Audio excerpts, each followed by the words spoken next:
Kisah tentang keikhlasan dari seseorang. Namanya Ahmad dan Zainal. Mereka adalah sepasang sahabat sejak SMP dan saling mengagumi satu sama lain. Ahmad adalah orang yang sangat pintar, sangat cerdas, namun berasal dari keluarga yang kurang mampu. Dan Zainal sangat mengagumi Ahmad karena kesolihan dan kecerdasannya. Sebaliknya, Ahmad sangat mengagumi Zainal. Walaupun kecerdasannya biasa saja, Zainal ini berasal dari keluarga yang kaya raya, namun mau berteman dengan siapapun tanpa pandang bulu. Dan Zainal ini adalah juga orang yang sangat solid dan rajin ibadahnya.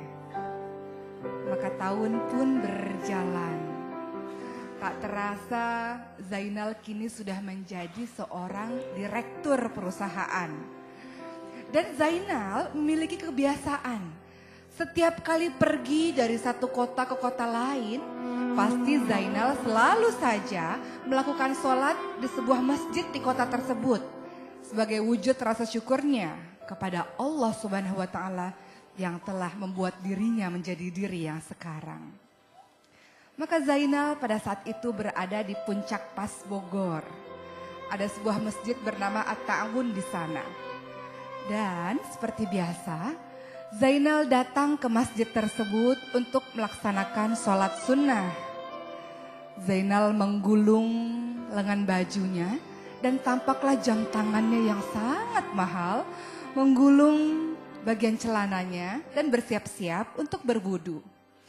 Ketika Zainal berjalan di sebuah koridor masjid tersebut untuk berwudu, Zainal kemudian melihat ada seorang laki-laki yang sedang mengepel dengan sangat rajin lantai masjid tersebut.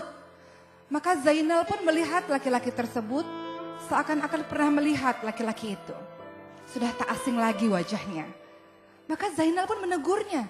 Assalamualaikum, engkau Ahmad kan, kata Zainal. Maka orang yang dipanggil oleh Zainal tersebut pun menoleh. Dan kemudian kembali orang tersebut mengatakan, engkau Zainal kan, katanya. Dan mereka pun saling berpelukan satu sama lain. Ahmad dan Zainal, sahabat dari SMP ini baru bertemu beberapa tahun kemudian. Apa kata Ahmad ketika menyaksikan Zainal yang sangat rapi dengan dasinya? Ya Allah, Masya Allah Zainal, engkau sekarang sudah jadi orang sukses ya, kata Ahmad. Kemudian Zainal mengeluarkan dari dompetnya kartu nama. Ini kartu namaku Ahmad. Dan Ahmad membaca kartu nama tersebut. Zainal, direktur dari sebuah perusahaan. Masya Allah Zainal, engkau sekarang sudah jadi orang hebat. Aku bangga sekali loh punya teman sepertimu, kata Ahmad. Tapi bagaimana dengan Zainal? Dalam hatinya, ia merasa sedih melihat Ahmad.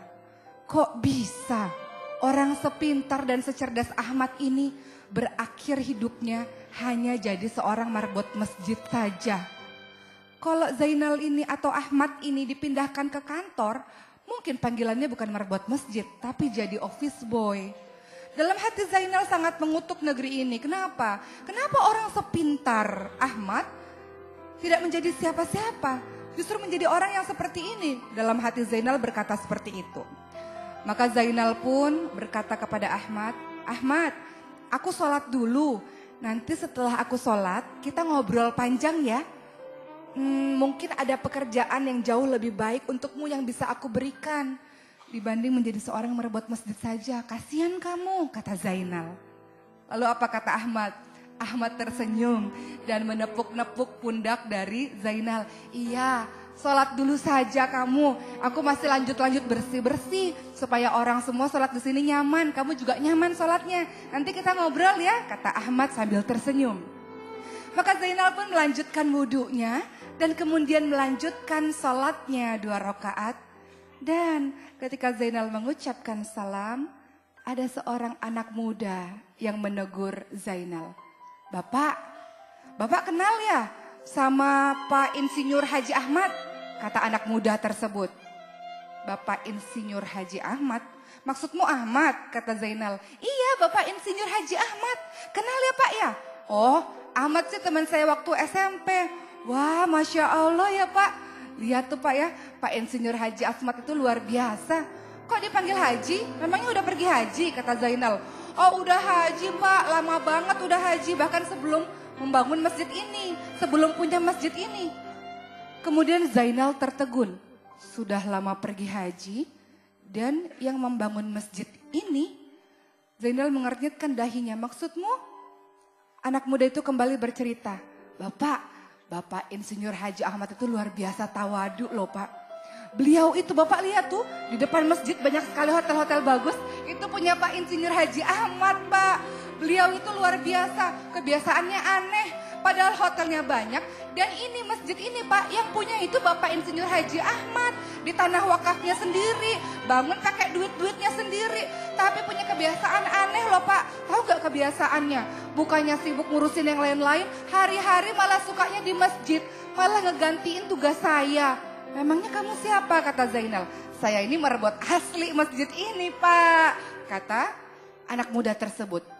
Bapak Ahmad tuh aneh karena sukanya gantiin tugas saya. Sukanya bersih-bersihin masjid, sukanya ngepel-ngepel masjid. Dan malah nyuruh saya banyak ngaji. Malah nyuruh saya banyak adzan saja karena katanya suara saya bagus Pak. Kata anak muda tersebut. Maka tercekatlah Zainal ini. Ahmad, orang yang tadi dia pikir hanya sebagai seorang merebut masjid. Orang yang tadinya dia pikir mau diberikan pekerjaan yang lebih layak daripada itu. Orang yang tanpa dia sadari direndahkannya tadi dalam hatinya. Ternyata adalah pemilik masjid yang megah ini. Dan ternyata adalah pemilik hotel yang megah di luar sana. Namun apa yang dilakukan oleh Ahmad? Ahmad tidak pernah menjelaskan ini loh posisi saya. Ini loh saya yang sebenarnya. Ini loh saya yang punya masjid ini. Tidak. Maka Zainal merasa tertampar-tampar saking malunya. Lihat kisah sederhana ini. Luar biasa bukan? Seringkali dalam kehidupan kita, apa yang terjadi pada kita ketika teman-teman kita melihat kita mungkin sedang melakukan bersih-bersih dalam sebuah masjid dan merendahkan kita, mungkin kita akan segera mengatakan, tidak, posisi saya bukan ini. Saya ini sebenarnya punya jabatan yang seperti ini. Tapi tidak dengan Ahmad. Ahmad menyembunyikan kebaikan-kebaikannya. Ahmad menyembunyikan kehebatannya. Tapi justru Allah yang membuka kehebatan dirinya. Kita bukan Ahmad dan Ahmad bukan kita. Tapi kita bisa belajar dari sosok Ahmad. Bagaimana terjaga keikhlasannya. Karena tidak sibuk dengan penilaian manusia. Ahmad tidak pernah risih dengan penilaian manusia. Tidak pernah terusik dengan penilaian manusia. Ia tetap tenang melakukan kebaikan demi kebaikan apapun anggapan dari manusia. Lihat. Mudah-mudahan kisah ini memberi tamparan yang luar biasa untuk kita menjadi hamba-hamba Allah yang terjaga keikhlasannya. Dan Allah akan memberimu hadiah. Apa itu? Tanpa engkau beritahu. Orang-orang pun sudah tahu kalau engkau memang orang-orang yang hebat.